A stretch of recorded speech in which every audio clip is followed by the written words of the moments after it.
Hello, ladies and gentlemen. Welcome back to Weekend Watch Repair. My name is Adam. For those of you joining us for the first time, I really appreciate you stopping by and checking out the channel. And for those of you returning, thanks for coming back. On the bench today is a Seiko 7009 3140. I picked up this watch on eBay for a pretty cheap price, and judging by this footage, you can kind of tell why. Obviously, the elephant in the room is the broken crystal on this watch. And so I was able to snag it off eBay for a pretty good price. Taking a look at that crystal, it's surprisingly thick. And interestingly, this large crack in the crystal right here that I'm kind of glossing over with my tweezers, that crack is in the underside of the crystal. It's not on top, which is quite odd, actually. I'm not really sure how that happened. But I picked up this watch and I figured either it would make for an interesting restoration project at some point, or it was a good enough price. Well, it's got a 7009 movement in it. I work on a lot of 7000 series Seikos, and well, maybe it'll just be a parts watch. I don't know. But I kind of liked the dial for some reason. To me, it seems odd in this case, is stainless case with that dark dial and gold indices, but it is what it is. Doing some quick function testing on the 7009, pulling the crown up to the first position, adjust the date, and that worked. Pulling it out to the second position, we can check the hands. And although they have been exposed to the elements, they don't look to be in too bad a shape. Date rollover looks good. There is a quick set for the day on the 7009 movement, and that's achieved by pushing the crown inwards. But what I noticed when I did that earlier is you could tell it was not working at all. We'll have to get into that and see what's causing that problem. But I was working on this watch, and the thumbnail may have kind of glinted to it, or the title of the video may have glinted to it. To be honest with you, I haven't created those yet. Little inside baseball there. But I was working on this watch for the next video, and a friend of mine sent me a text message and said, "Hey, Adam, the channel's getting close to 20,000 subscribers. Are you going to do another giveaway?" And I completely had not realized that. I went and looked at the channel. He's like, "Wow, he's right. We're kind of getting close, and I love doing giveaways." So what I did was, and real quick, I'm just checking the rotor here real quick, just checking for shake on the rotor, and that bearing actually feels to be pretty good. So as I begin disassembly, and the nut, or the screw holding down that rotor, was incredibly tight. So this watch, before the thought of the giveaway happened, this watch was going to be the next one on the channel. And the reason I chose this watch to do was, ever since we did that 7019 JDM giveaway, I've been kind of personally itching for a reason to do a full case a top to bottom restoration like we did on that watch, because that watch was so beautiful. And I'm a bit jealous of the gentleman who won it. He's over in the UK and just a real nice guy, and I hope he's enjoying it. But that watch was stunning in person. Real quick, we put a wind in this watch and we put it on the time grapher. And initial readings, you can see we are running extremely fast. Beat error's a bit out of whack, and when we change positions and turn it in the horizontal, or in the vertical rather, that beat error went to 9.7, which is pretty crazy. One thing I like to do, I don't always show, and I'll get back to the story here in a minute, but I like to do just a visual inspection under the microscope before disassembling anything. And all that looks, it's dirty, but then we get to the balance, and you saw that watch was running fast, and take a look why. Goodness, that hairspring is kind of bunched over. That little piece of dirt there, you don't ever want anything touching your hairspring, but that in itself would not cause the issues we're seeing. But you can see how that hairspring is bunched up to one side. That watch is going to run fast. There's no way around that. And the really keen-eyed among you may have noticed something on the terminal curve there. Kind of hard to tell from that angle, but when we pull this balance off, we'll show it in more detail. And one other thing, as we remove this crown, we figure out why the push feature for the quick set on the day isn't working. Take a look at this crown. Check that out. It's bent so much it couldn't push all the way into the case, thus our quick set not working. Yeah, just I'm gonna have to source a new crown. Bending it, trying to bend that back, it was breaking as I bent it, so it's gonna get a whole new crown. But we'll remove the hands and begin disassembly. So on this giveaway, again, I was working on this watch, and so I posted a deal up on the Patreon page. I said, okay, patrons, little inside view here. Here's the next watch for the channel, and here's what I'm planning on doing with it. And what I wanted to do was rebuild the movement, hopefully the dial's in great shape, all that. But I really want to go full ham on the case restoration because I really enjoy doing it, but not every watch really calls for it, or you don't want to lose the originality of it. This one here was just screaming for a case restoration. And the profile of the case kind of allows me to use my little homemade shade tree lapping machine, which is not a real lapping machine, but it does the job. And so that's what I wanted to do on this next watch. And so we put up a poll, and it was about 5 to 1, and put up the option. I was like, hey, do we want to do a Seiko 5, which these are awesome watches, but again, it's not it's not an uncommon watch, but Seiko geeks and just watch folks, it's a good watch. It's a wearable watch and they look great. Or do we want to wait and do something a bit more unique later on? My main concern was that since I am glacially slow putting out videos, just because it takes me a while to do it, and I try to make as detailed a video as possible.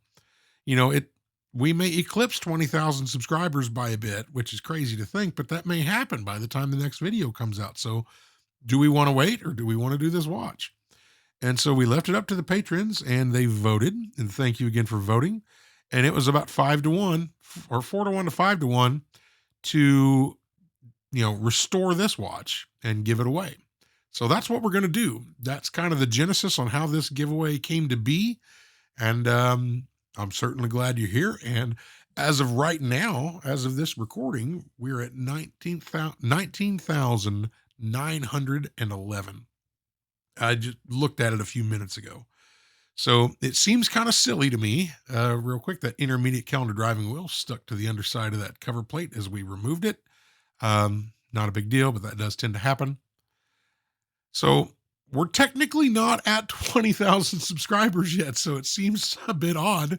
So maybe we call this a 19,900 subscriber giveaway. But maybe by the time the giveaway time ends and it's time to pick a winner, hopefully we'll be there. That's the hope anyway. So, but we'll see what happens. So again, if you made it through that speech and we're into the disassembly now, we can get started on that. This part I'm removing here is part of the quick set feature, and just being a little bit careful and making sure that it kind of the spring release tension on it while I still have the screw in it a little bit. When that part is sitting in there, normally it's under spring tension and it's held back by that part kind of touching the side of an edge that's machined into the plate. So being careful of while that is being unscrewed is to my benefit here, and to any of y'all who are doing this movement as well. Sliding clutch comes out. Now the setting lever spring.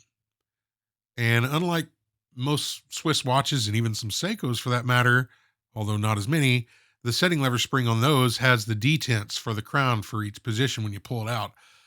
On this watch, that is in the yoke itself, and that setting lever spring is literally just a spring to hold that setting lever downwards. There's the yoke and the yoke spring coming out. And now our return spring for our quick set, which is a pretty strong spring. We'll release that, and now we can remove that safely as well.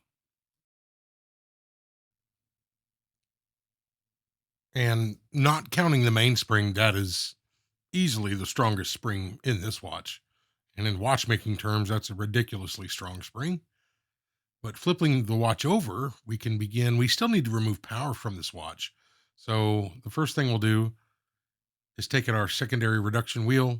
And when that's out of the way, the automatic works is disengaged, and we can just unwind the watch by pulling back on the click spring and letting the power release through the ratchet wheel screw. Just controlling it between my fingers as it unscrews, and you can watch that balance wheel kind of come to a stop. There we go. Now we can pull this balance out. And on these movements, these balance screws for the balance bridge are ridiculously long. Takes forever to unscrew those. But once that's out of the way, there's some relief cuts on the back side of this bridge, and this index is on two posts, so I'm just kind of breaking the tension on it and trying to lift that up. So once I do finally get it up out of the way, I can just lift it straight up with tweezers and it won't kind of bind up on any of those locating posts. But there we go. Now they're both up and out of the way. We can lift this balance up safely. And we'll get into that here in a minute. Moving onwards, this is the ratchet wheel screw with that rather large head on that screw. Nice job, Adam.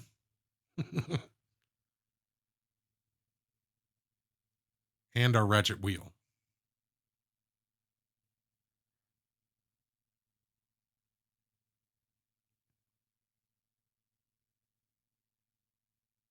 That was awkward. Moving onwards, we can disassemble the pallet fork and pallet fork bridge. Those screws holding that down are very similar to the screw that holds down the center wheel bridge. The heads on them are ever so slightly different, and the pallet fork bridge screws will work in the center wheel bridge. But if you put one of the center wheel bridge screws in the pallet fork bridge, you may, and I say you may, find some clearance issues with the underside of the balance wheel touching one of those screws. Not on every movement, but that can happen. But they are ever so slightly different.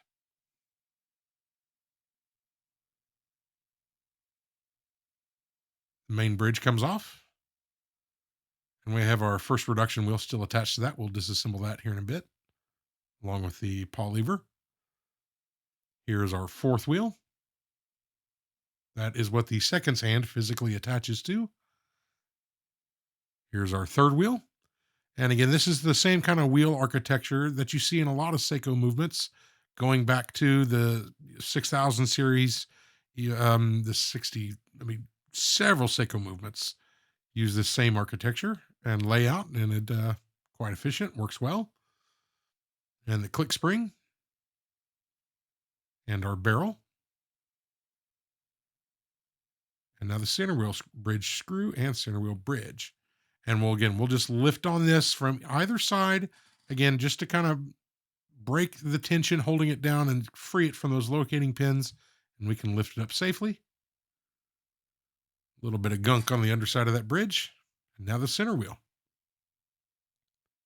Taking a look at this balance, it's a little bit off, but as we zoom in close, check that out. That terminal curve is bent right there at the regulating pins. And that is most certainly why this thing was out of whack. So I want to separate the balance from the balance bridge. So we're going to turn this so we can release it. And then we loosen the balance stud screw. Much easier to do this while it's, I should have done it while it was still on the bridge plate, but I didn't. So I'm just doing it the hard way here.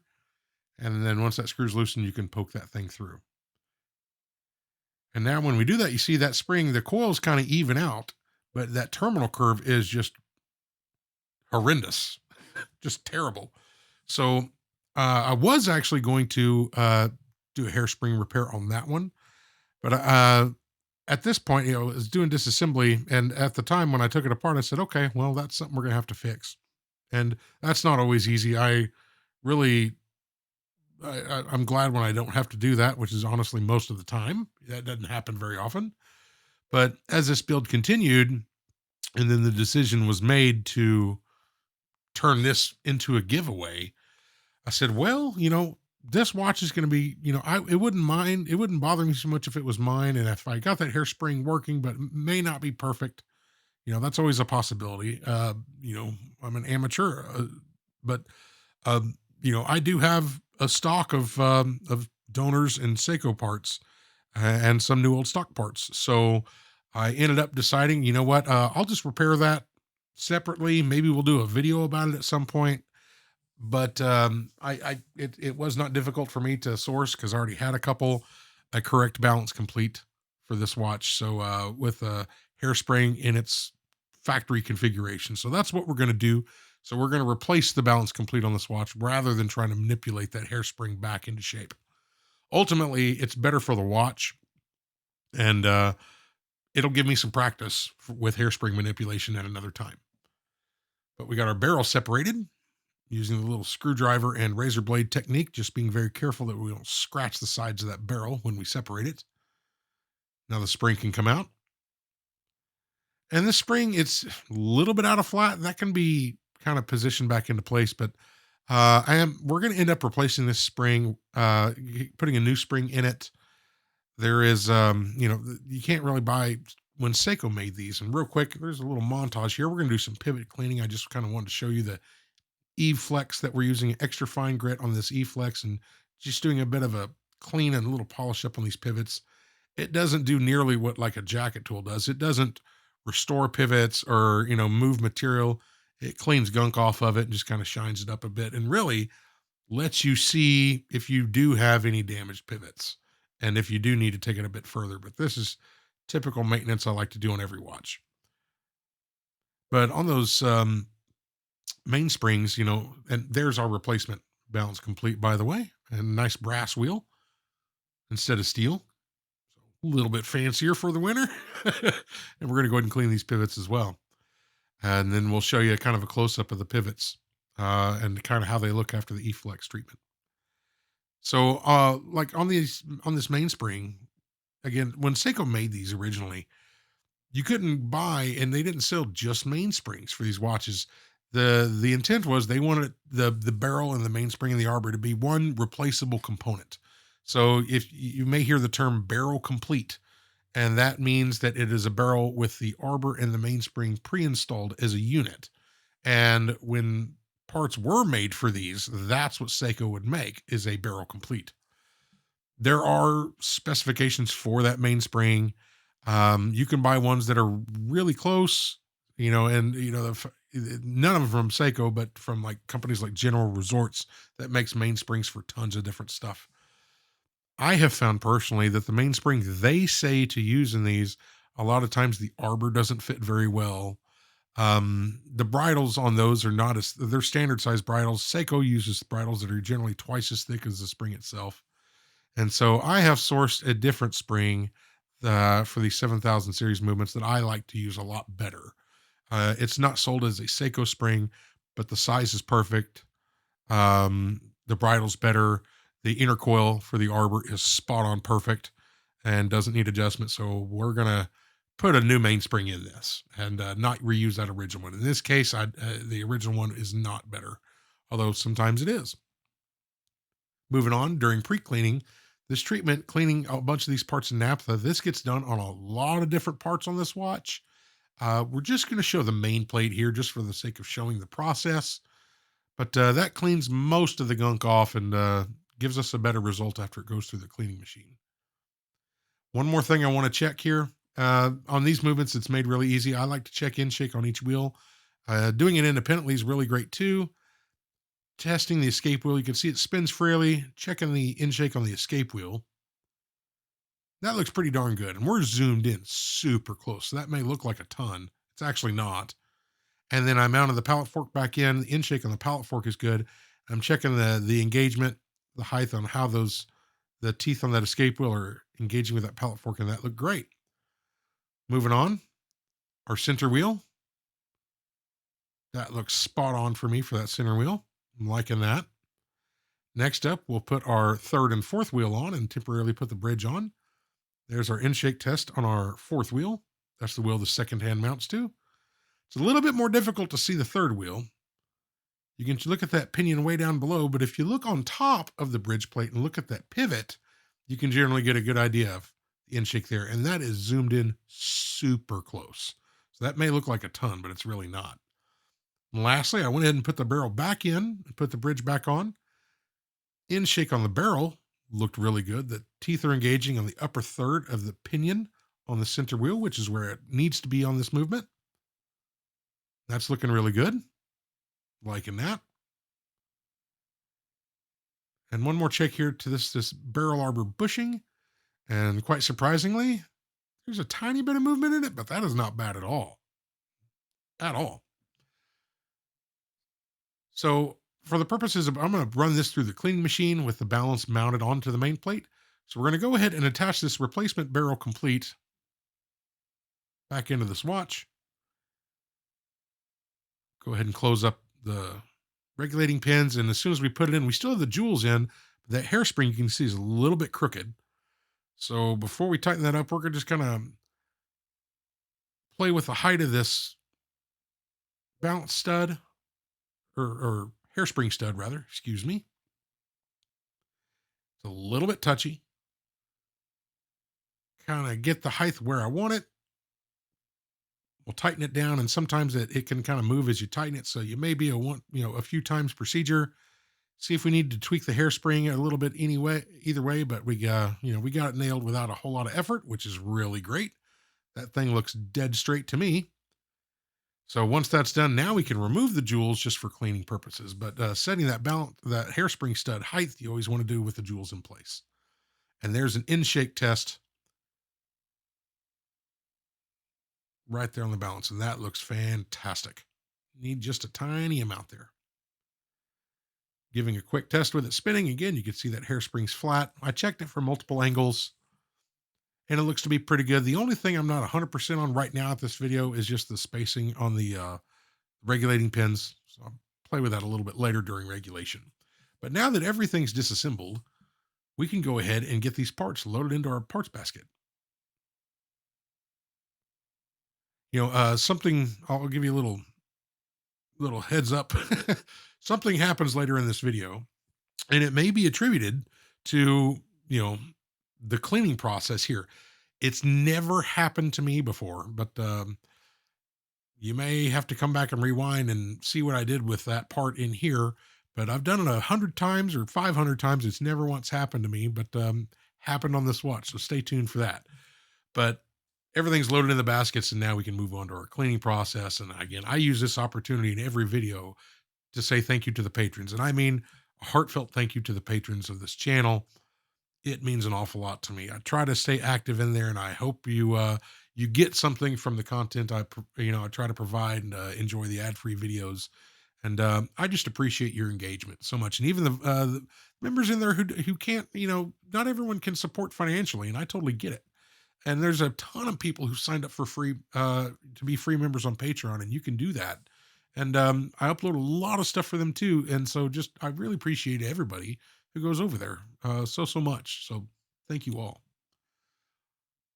While this parts are in the cleaning machine, I went ahead and just taken this opportunity just to disassemble the case.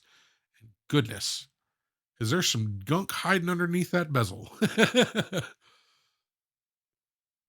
But now this crystal needs to come out. The bezel is kind of what holds it in place, but there's also however many years of gunk holding this crystal in. And I want to make sure I don't cut my fingers or anything on this crystal, but it does pop out. Yeah, that case is pretty dirty though. Taking a look at this crystal further, and you can see that crystal's been in that watch a really long time, as evident by the amount of gunk you see here. And there's going to be a bunch of junk on the inside of the crystal, which gets in there just because obviously the giant hole in the crystal. But one thing about this is that I wasn't totally sold on, because this is an armored crystal, or the tension ring, as you see that I'm removing, and that serves two purposes. One, it pushes outwards on the crystal and provides tension when it's installed, but it also acts as like a rehaut or an inner bezel visually. And with this watch having gold indices and gold hands, you would figure it'd be gold. This one's silver, but I'm going to put a gold one in because I think it probably had one originally. But let's go ahead and clean this case.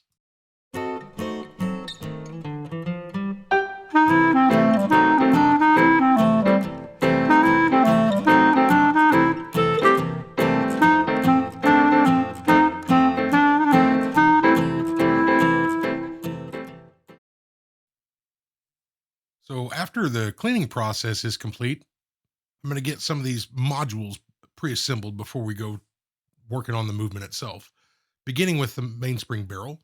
So we have some braking grease pre-applied, and we have our replacement mainspring. And most of these, when they come pre-installed in a washer, one side of that washer has a color, whether it be red or blue or whatever. and the other side is just bare metal. And they always tell you put the colored side upwards. But that's really because typically Swiss watches and a lot of Seikos for that matter also, the mainspring winds to the left. This watch in this movement on the 7009, it winds to the right. So that's why we didn't follow the guidance on the color code, but we rather installed this mainspring in the correct orientation for the winding direction needed for this watch. But sorry, my hands were kind of covering every camera shot I had for installing the arbor, but that's why you didn't see it go in, but it magically appeared. Now we can put our case back on, move it over to our little tool. And for the OCD among you, here you go. And I count myself in that group as well. Next, we can turn our attention to the main bridge and get the automatic works installed. This consists of the first reduction wheel, which we're going to put a liberal amount of lubrication on, and our pawl lever. Set our bridge into place. Push it all the way down to make sure that little cutout for that clip is visible, and we can go ahead and push that clip into place. And with the exception of the second reduction wheel, that is the automatic works. And it has, 4 parts and works more efficiently than almost all other devices ever conceived in an automatic bidirectional winding watch. It's crazy how just simple and brilliant that is. Next up, we have our jewels cleaned, and I'm using my tiniest oiler, and I found that if I load up the oil with the amount I need to put it in one drop, I usually make a mess of it. So using very tiny amounts, we'll go ahead and assemble that jewel piece, and I'll flip it over and put it back in camera, and you can see that little oil ring right in the middle, and that's what we're looking for. So we'll do that to both the top and bottom balance jewels, and we can go ahead and get these installed. And I'm guessing that most of you have probably seen this already, so we'll kind of get into the details of the giveaway a little bit. And so, again, this kind of a surprise giveaway. I didn't really announce it much outside of Patreon, and I made a quick post on the community page.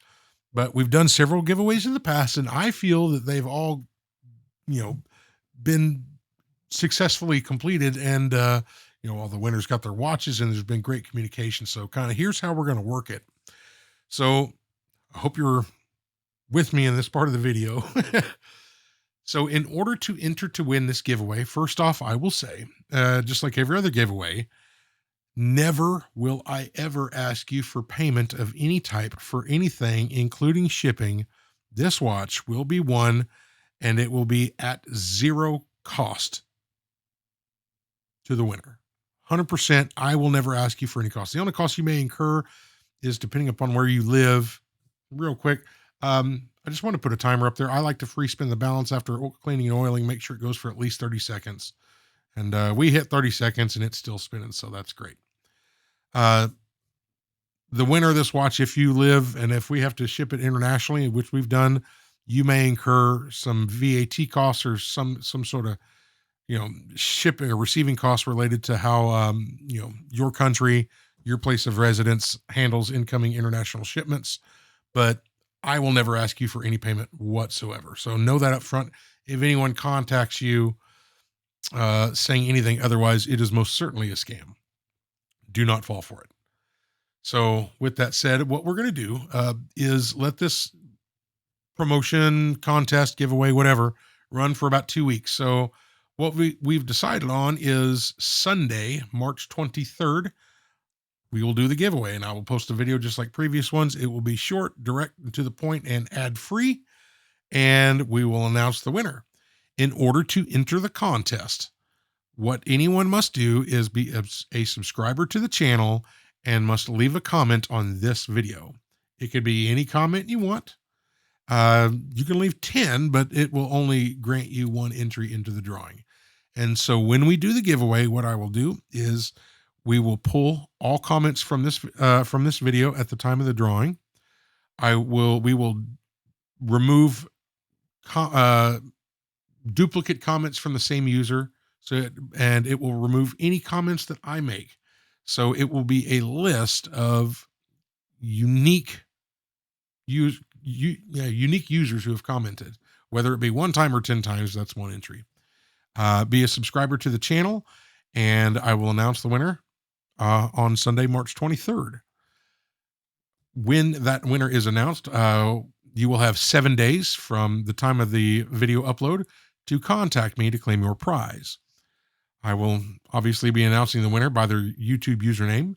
So contact me, and then we will go through a very short process to verify your identity. Once verified, we'll talk privately, exchange some shipping information, and I will get your watch shipped out to you. Again, free of charge. It will be shipped insured, fully tracked. You'll receive tracking, and I really hope you enjoy it. But it's a simple contest rules, easy to follow, and I hope you like and subscribe. And speaking of subscribing, folks, I really hope you do. The giveaways was never intended to be like a subscriber thing. Truth be told, a lot of people subscribe to enter the giveaway, and then when the giveaway's over, they unsubscribe. So whatever, I get it. But 74.5% of you are not subscribed to the channel who watched in the month of February. So I'm pointing at you here. It would mean a lot to me if you did. If you click the button, subscribing has its benefits, as you see on screen. But all joking aside, it does help the channel grow, reaches a wider audience, and it's just fantastic all the way around. So if you wouldn't mind hitting the button, I would appreciate it. And best of luck to everybody in the giveaway. I'll go over the details briefly again at the end of the video, but subscribe to the channel, leave a comment, any comment. I don't care what it is, as long as it's within the YouTube guidelines of what's acceptable. And that's a pretty broad range, but that'll enter you to win, and we will go from there. So thanks again, everybody. Back to the assembly. Just finished oiling all the pivots. That last one there is the lower pivot for the first reduction wheel. Now we can move on to our pallet fork. Just trying to get that very gently installed. Make sure that lower pivot finds the jewel and the pallets are not being interrupted by the teeth on the escape wheel. Once we get it in place, we can drop our pallet fork bridge down. We need to make sure that upper pivot finds its jewel. So there we go. Little quick manipulation of the pallet fork and that drop down. And zoom in a little closer. I just want to double check it. And that looks good.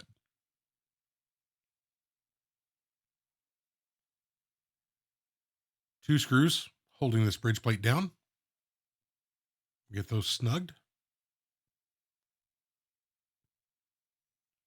And it always looks on camera like I'm really cranking down on those screws, and I'm really not. It's just, maybe it's because we're so zoomed in, but I'm just really making sure they're snug. Like, they're not going to come loose, but I'm not like putting, impact level, force on those. I mean, otherwise they will break. We got our ratchet wheel down and making sure that it was engaged properly on those square cuts from the barrel arbor, and our screw in place and tighten down. And now I want to lubricate a few points here. One for where the second reduction wheel is going to go. I'm applying a little bit of lubrication to the posts and just a dab right here on the little raceway. And then on the back side of that first pawl, on the pawl lever, that's going to go underneath that brass post. And so I'm putting a bit of heavier grease there. Seiko originally called for S4 grease, and that works great. The bluer, heavier grease also does a fantastic job right there. And that's what we're using. And then I'm going to pre-put this pawl lever back into place. And now we can put on our second reduction wheel. And there is a pinion on the underside of that wheel that I've got to make sure is engaged with the ratchet wheel. Also, while making sure that the pawl levers are correctly engaged on each side of that wheel. Once it is, we can go ahead and put our reverse threaded screw back on. And a little bit of lubrication to the sides of that wheel while the pawls are going to engage. And then once that's in, we can go ahead and just kind of work that wheel around, and that will distribute that lubrication. And also it'll put just the tiniest amount of wind into our watch, making sure it turns correctly the same direction. And regardless of what direction we turn that first reduction wheel, and that looked good. Pallet fork engagement looks great. And now we can move on to the escapement lubrication. So that is Mobius 941. 941 is an escapement oil. 9415 is a grease. Either work. Their selling point is you can use typically use the grease on higher beat movements and the oils on non-high beat movements. This being a non-high beat movement, I used the grease for years and on everything, and it works fantastic.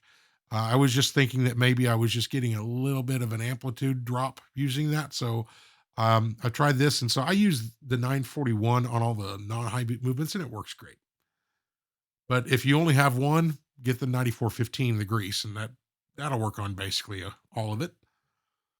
But now we're just kind of doing a dual camera mode, and on the top left, you can see my view when we put the balance in. I always find the perspective from the other camera sometimes isn't really realistic or whatever. I mean, it's not what I see, but that first camera is.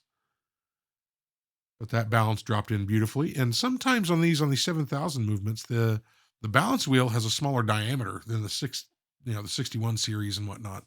And so they're not always the easiest to kind of get back into place, but that one dropped in quite nicely. Balance looks like it's moving good. And so this is running 20 to 30 minutes. Just regulated it down a little bit just to kind of see where we're at, to see if we have any major problems. Amplitude 250s. It dropped into the 240s for a minute and then came back up. But it's keeping pretty steady time. So slight positional difference, but nothing huge. It's all under about 8 seconds between all positions right now. So we'll let this run in. That's looking great, and I'm liking the numbers we're seeing. This is running pretty solid. Moving over to the dial side, and so I should say that was basically, it was late in the evening when I got the watch running. So at this point, we begin dial side of the movement. This is the following evening. So at this point, the watch has been running for about 24 hours. And that's important to note here in a few minutes. When we get to a certain point, we need to know that it's been running a bit, because something happens while I'm working on a watch. It's never happened to me while I've been working on the watch. And thankfully, I had the record button pressed while we did it. So we'll get into that. So right now, as we assemble this dial side, with the first thing we did is we put our setting lever in, and then our yoke and yoke spring.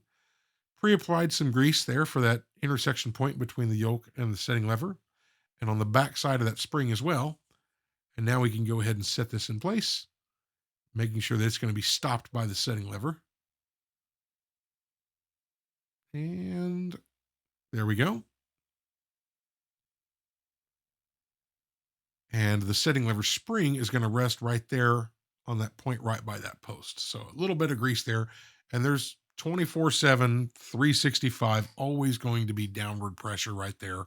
So just put a little bit of a grease there. There's not a lot of movement there, but there's always pressure there.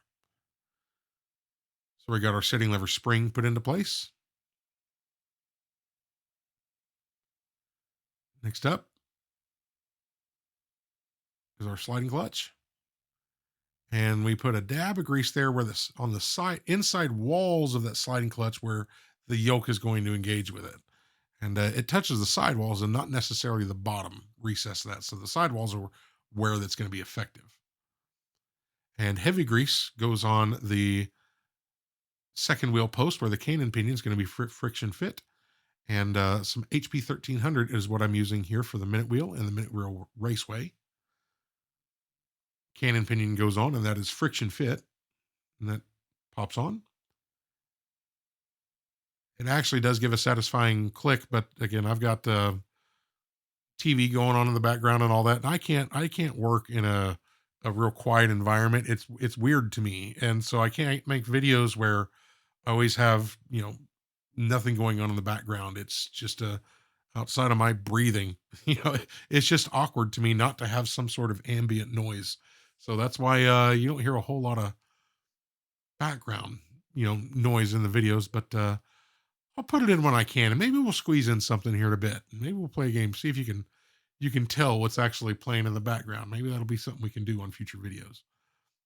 But getting this quick set spring set into place. There we go. And you saw we pre-lubricated the 2 points on the opposite side of that setting lever where it's going to engage with that spring and engage with the quick set lever itself. So we'll lubricate this post where that quick set lever goes, and we need to get our spring on first. And although it didn't really show here, and so we put the spring on, put the lever down, and we tighten the screw. But you need to pull the lever back and set tension on it. And there's two ways of doing it: an awkward way, and then a smart way you figure out after you do it the awkward way a few times. But you get the screw started where the lever won't fly off, but it still has enough up and down movement where you can manipulate that lever back into that recess on the main plate where it stops it, and then just hold it down and tighten it up. Otherwise, you got to hold the whole thing down under tension without a screw in it while you're putting it in. So that way works quite nicely. What I'm doing here, that's this stem that you see in crown. It looks exactly like the broken one, but it is not. This is I have ordered at this time I had ordered a replacement crown. This one came out of a different watch. In fact, another 7009. But the crown, the diameter on that inner post is slightly larger than the one from this watch, and it's too big to fit in the case for this watch. So I'm using this crown right now just as a standby so we can continue assembly. And later on, we'll put the correct crown in there and stem.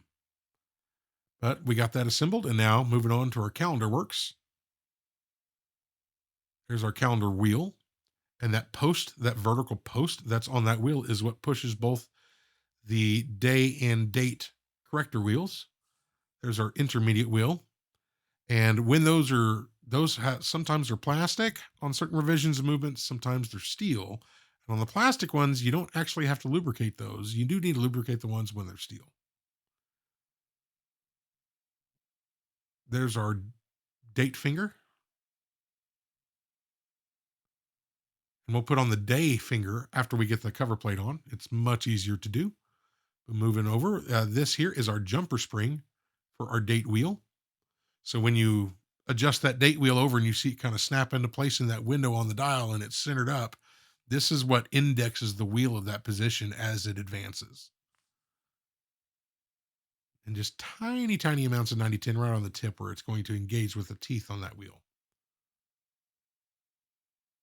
We could put that into place, and that wheel was in fantastic shape. Once we get it kind of lined up, we'll go ahead and pull back that jumper spring. That wheel will drop down, and we'll put tension on it, resting between two teeth, and our cover plate can go on. And so if you're doing these movements, and some of the 61 series also have this same kind of thing where if you have a quick set feature, there's a relief cut in here where the vertical post of that quick set comes through. Sometimes it can kind of it doesn't line up just right, and you might find that plate doesn't sit down fully. And so I'm always taking a look at the quick set lever when I do these and making sure that there's clearance. Otherwise, the plate won't screw on flat. But on the 7009s, it's very apparent when it doesn't. The 6100s can be a bit more nuanced. So beginning here, this is the jumper spring for the day wheel. And what I'm going to do is I'm going to pause the video, and then we'll put up an arrow. And what I want you to do when this arrow pops up is to take a look at the day finger for the day wheel. Keep your eye on that wheel, because what's going to happen, it'll start jumping. Normally it doesn't. It moves glacially slow. It does one rotation every 24 hours when the watch is running. And if you watch it, it just jumps real quick. That's not supposed to happen. And I cut the video. You can see it moved. And now it's going to jump again here in just a second. And that should not happen. That means that whole train is spinning freely. And I catch it here. What the hell? I kept that audio in because I saw that wheel spinning. And then you can definitely hear it too. And so I'm like, well, the wheel's spinning freely and the train's unwinding with the power of the mainspring. Here's why. The exit stone on the pallet fork had become dislodged from the shellac holding it in place. That I've never had it happen to me while working on a watch. I've seen it happen. It's kind of crazy that we actually caught it, but on camera. And that's why I said it's important to know this watch had been running for just over 24 hours at this point, been keeping time. It was on a time graph for the whole time, running great. And then all of a sudden, it just went. Real quick, see if you can tell me, leave a comment if you know what's playing in the background. The head of the Klingon Empire is a changeling. But back to the video, it may have come loose during the wash, but that stone was not dislodged when we installed it, but it happened over a period of running. So, it may have happened during the wash cycle. It got loose, but that one was an interesting one. And here's one more clue on the background noise.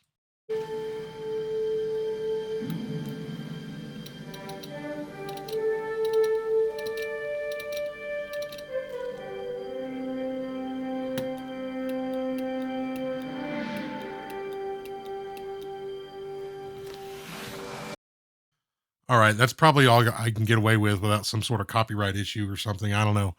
But being that the reason I didn't repair that, and it's not a complicated repair, uh, but I don't have a warming plate for shellac. I've made do with other things before, but just out of a matter of principle, I'm not going to pay the ridiculous price that that purpose made tool costs it for how simple it is. And so I've just decided I'll make my own.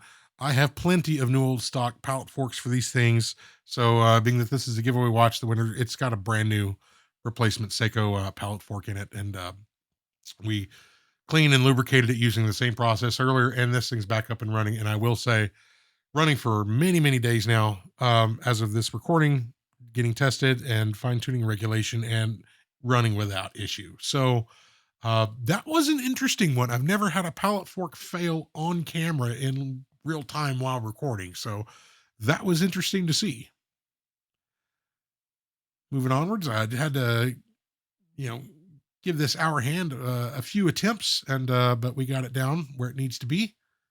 Minute hand goes on beautifully, and we'll put our seconds hand into place. Right now, it's just kind of resting on there, and these do not take much pressure at all. And so now I'm just going to let this watch run in for a while, and we're going to turn our attention to the case. And I have a feeling that I've had a lot of you ask me about this little setup I use, and it's not complicated. I mean, this is, a home improvement store purchased vertical disc sander. The reason I like it is because if you take a look at the wheel on the vertical disc sander, there is like zero run out. So it is just dead flat and smooth, probably as close to as good a run out as an actual lapping machine. What it doesn't have going for it is a lapping machine is significantly slower. So I'm running this through a voltage regulator to slow it down as much as I can whilst keeping it running. But I level the table to make sure it is in line with basically the 90-degree edge that's on the outside profile of this case. And at first I'm using some 1000 grit wet dry, and I'm obviously have this footage sped up a bunch, but using extremely light pressure, but keeping the watch very steady in my hands. And trying to reprofile this edge, remove the scratches, but not lose that case line that's in here. And then there's like a 60-degree angle to the next beveled edge that we're going to do. But this is basically what a lapping machine does. But a lapping machine is a purpose-built machine, a little bit slower, unbelievably expensive, way, way outside of my budget.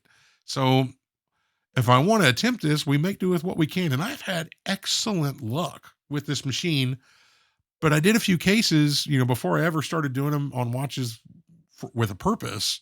I just had some junk cases, just kind of playing with it and learning the grits, stages I want to use, the pressure that works, what's too much, what it feels like I'm not doing it correctly. But this footage is very sped up, but it's just a slow, take your time process.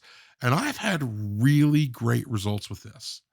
So, but the case profile also has to be one that doesn't have a lot of inward curves in it where you can reach everything you want to lap.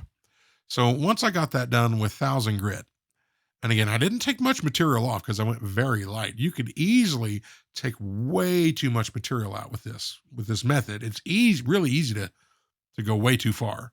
But because you can always take material off, but you can't put it back without, I know where I'm going to get comments, laser welders and all that. Like, I get it, but I can't put it back from my bench. So, we'll leave it at that. Next up, I have a hard felt wheel, and we're using some gray Dialux. And this is not a polisher, this is a cutting compound. And so what this is going to do is remove the light marks that was caused by the 1000 grit, and it's also going to clean up some scratches. And I was working the flat top edge of this crystal. And so I worked that around and worked that angled side. A little bit more pressure on this felt wheel, but slower RPMs. And again, that's by far the longest process of all that. I wasn't sure how much of this footage to leave in there because you see a few passes and then you're like, oh, okay, I get what he's doing. But do you want to see all 50 of them? Likely not. So I had to figure out where to kind of cut the video off, but I wanted to leave enough footage in so you could kind of get the idea of at least the way I'm doing it. And again, I'm not professionally trained. This is just over the years how I've learned to work and achieve the best results I can thus far with the equipment that I have available to me. But I think we can get some pretty good results. Moving on, this next one is a stitched cotton mop, and we're using white Dialux. And this is the next stage after cutting. After we go through all the case parts with that, we'll move over, and I'm using a very soft cotton mop with the lightest pressure but a little higher speed. And this is the final polish with this green Dialux. This is easily the shortest stage. It does not take much. You're just kind of putting a little shine on it. At this point, we're not removing scratches, and this green Dialux and this cotton mop isn't going to remove edges. Just a high polish. Moving onwards to the bezel, we're going to start out with some 600 grit, and there is 3 different angles on this bezel. The top of it is flat, kind of has a diagonal side, and then basically a 90-degree edge up top. So it's like 2 different 45-degree angles meet 3 different sides. And so, in case you may ask, that little white piece of paper I have on the table is just to give me a backdrop so that I can make sure I'm holding the hard sanding stick at an angle that matches the profile of it. And it's just where I'm sitting at the table, that's my backdrop behind it, and it makes it really easy to see that I'm matching the angle of the case. Because again, if I had a lapping machine, I could take that little red holder I have, put it in a tool specifically to hold that, and it holds that angle dead straight. But without a lapping machine, we just have to do the best we can, and you can actually achieve excellent results doing it by hand, very methodically. So again, I'm start out at 600 grit on this. We move up to 1000, and then you can see the kind of the progress each stage. Final stage is 2500 grit, and we're not really touching much at this point. It's not doing a whole lot, but we'll just, for the sake of just fine tuning anything we can before moving on to polishing, just touching up each angle a little bit with the 2500. That's basically it. Moving over to the case, I'm going to be a tad bit more aggressive at first. We're going to start out with 320. And I'm not going to go crazy on the 320, because if I start pressing really hard or too long, it'll eat through, all the marks on the case back. We don't want to do that. But right after 320, you can see the immediate results. That's a phenomenal change. You could almost just leave it there. But again, we have a 90-degree edge on the side of the case that I would call it a 60-degree bevel around the sides. And then you have the flat center. So after 600, or actually, I think that's after 1000, whatever the grit was, you can see, we make a lot of progress. Lastly is 2500. And 2500 does not put a mirror finish on this. And so, but it will take out, a lot of finer scratches from the heavier grits that we did previously. But also, don't hold it on there too long. It's not moving a bunch of material. It's just kind of flattening that surface a little bit. When slow it down just to take a look, and you can see that's not half bad just using sanding sticks. And also, I should say, between each stage, I did kind of let this cool a little bit. So moving on, I'm not really going to use cutting compound on these parts. We're going to start with the stitched cotton mop and white Dialux and just do a polish on it. And so on this, I'm going to keep the outside edge of this case back. We're going to keep high polished, and we're going to straight grain the middle. And in hindsight, after kind of seeing the circular graining that the 320, the 600, and then the 1000 grit produced on the case back, it would have been kind of cool to just leave it like that. From the factory, I think this does have circular graining, and that achieved a great result. I like the look of straight graining on a watch. It just looks great. And so we're going to straight grain this afterwards. I'll show you how I do that. But same process as before. We start with the white Dialux. We'll end up with the soft mop, higher speed on the green Dialux. Put a final polish on everything. One more dip through the ultrasonic, and it got ultrasonic cleaned in between each stage as well. But, for a homemade little lapping setup, a little bench top polisher, and some patience, I think it turned out all right. What do you think? Leave me a comment. And by the way, leaving a comment, shameless plug, enters you to win the giveaway. So leave a comment. But now I want to brush this case back. So on my bench, we have, starting out, that is some 320 grit sandpaper. And a little goes a long way. And I'm just using my case movement holder, against just a block of wood to keep a straight edge. And it just takes a couple passes and you get some decent marks. We'll move over to 800 grit paper. And I like to finish here. And a little bit heavier scratches at first, and then some lighter scratches to finish. Doesn't take a whole lot. And that achieves the result that I'm looking for.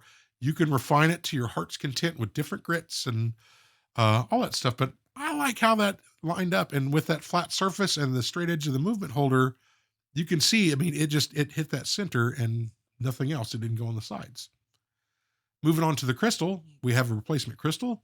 This case, actually, the part numbers, it had a steel and a gold inner ring option. I opted to put the gold one in because I thought it fit it better.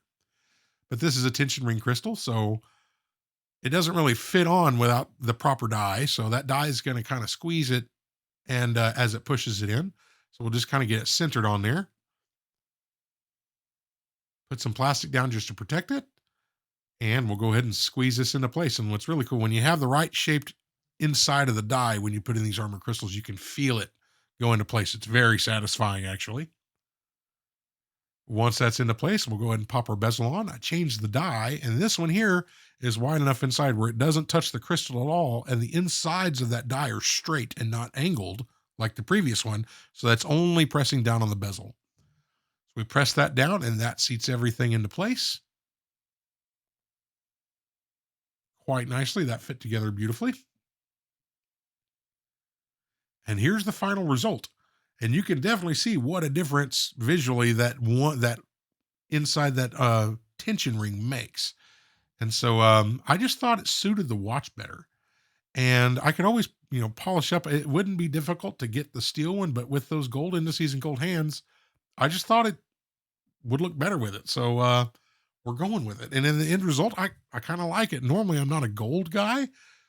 I've done a few gold watches, and every time I say I'm not a gold guy and I do a really cool gold watch like that Omega from Lee that we did previously, I was like, man, I need to get one of those because I don't do a lot of gold watches, but I like them, but I don't really own much. The correct crown came in. So I pulled the stem, which was still in great shape, cleaned it up out of the original crown. We got that out and had some Loctite in it or something. I had to heat it up using a heat gun, but we got it loose, got it all cleaned up, and I got some new thread locker in place. And so thankfully, with the OEM crown and an already pre-cut stem for this case, I didn't have to adjust the stem at all, which was fantastic. But now we can go ahead and get this put in the case. And with that new gasket, it's a bit of a tight squeeze in there, but we've got some silicone grease in there. And now, as you can see, that quick set is pushing in exactly like it should. So problem solved. And I didn't have to polish the crown to match this polished case because we got a brand new crown. So I'll take a win on that. Just about to finish up here. Got the rotor in place. And I'm just using some light lubrication to lubricate the bearing on this oscillating weight. I'm lubricating about every other ball bearing in there. And just giving it a quick test. And again, we checked this bearing before we disassembled the watch, and there wasn't really much in shake on it at all, and side shake rather. And it felt great. It's not rubbing anything. The automatic works is working exactly like it should. So now we'll just go ahead and apply some silicone grease to the new case back gasket. And once that's on there, that's just going to make sure it doesn't pinch or anything as we tighten that down and just kind of protect that gasket and make sure it seals properly. Go ahead and get our case back on there. Tighten down just as tight as we can with Rodico.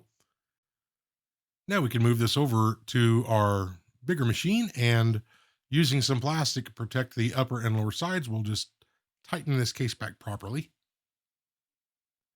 And that is one tool I wish I had bought much sooner than I did. This is a kind of a knockoff brand of a one that costs 10 times as much, but I haven't found a case yet I couldn't get undone with that tool. Actually, no, I take that back. There was one I had to use the super glue method with a socket and a wrench, but outside of that, that works on just everything. So doing a quick function test, the quick set works.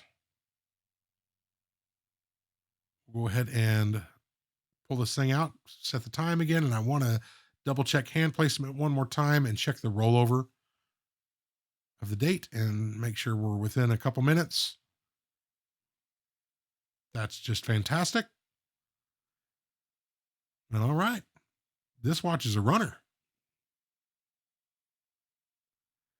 Moving on to the strap. So I'm kind of showing some footage of the strap here.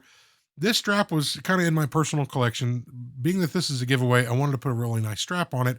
And it turns out I had a very limited stock of available 18mm straps. This one I ordered for a very nice watch I own, but I didn't pay attention when I was selecting it. And I love this company. There's two companies I like to order straps from, this being one.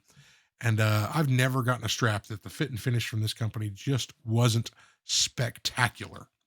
And they're super comfortable. They're soft, very high quality.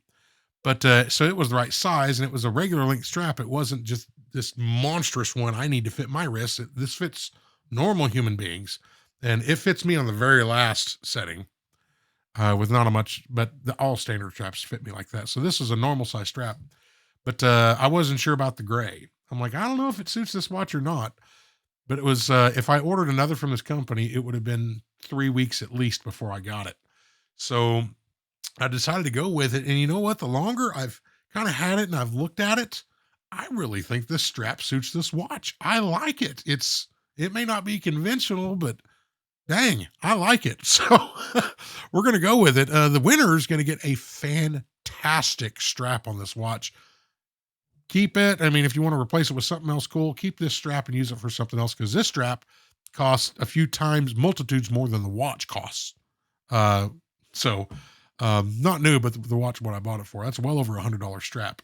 But ladies and gentlemen, I kind of took some photos here. I'm pretty proud of this watch, how it turned out, and I sure hope you like it too.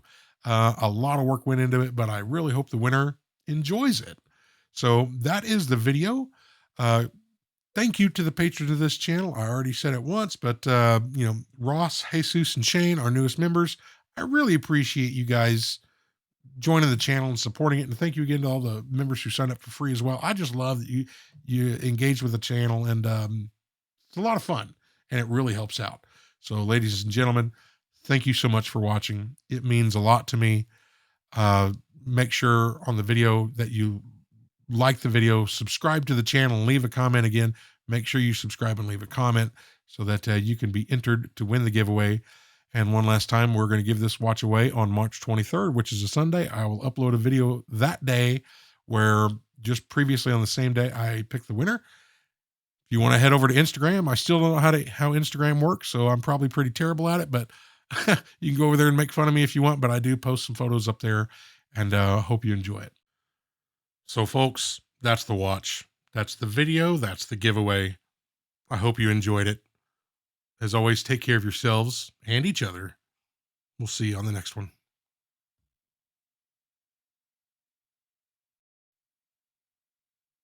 Bye.